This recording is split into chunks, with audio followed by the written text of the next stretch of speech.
কি গো তোমরা বড় লোক বলে হাত তুলছো না? তাহলে কেন লজ্জা লাগছে? আচ্ছা আগে বলো, হাত তুললে করতালি করলে কি হয় বলো? বলে কি হাতে ব্যথা হয়? হাতে ব্যথা হয় না? না, মনে হয় আমার মায়েরা বাবারা করতালি করলে আমাদের ভালো লাগবে, তাই জন্য। তাহলে কেন ওমা তোমরা করতালি দেবে, আমরা গান গাইবো নাচবো, এই জন্য না। তাহলে কেন করতালি করতে হয়, বাহু তুলতে হয়, উলুধ্বনি করতে হয়? কেন না মা, যদি কেউ হাত তোলে কি হয়, দেখবে পুলিশে যখন চোর ধরে বা আসামি ধরে কি করে সে? আত্মসমর্পণ। পুলিশকে দেখে হাত দুটো তুলে দেয় তো। মানে কি হয় বাবা, পুলিশের কাছে সে আত্মসমর্পণ করলো। তদ্রূপ আমরা হাত তুলে কার কাছে? পুলিশের কাছে আত্মসমর্পণ করব?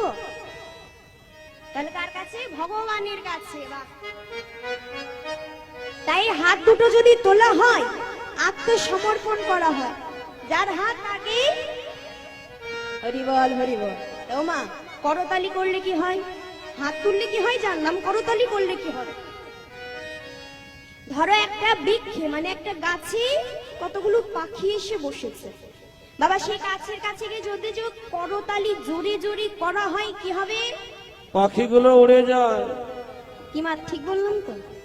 পাখি উড়ে যাবে, থাকবে না, ভয় পালিয়ে যাবে। তেমন এই যে আমাদের দেহ বৃক্ষ, এই দেহ বৃক্ষেও কিন্তু 6টি পাপ পাখি আছে, যাদের নাম কি জানো?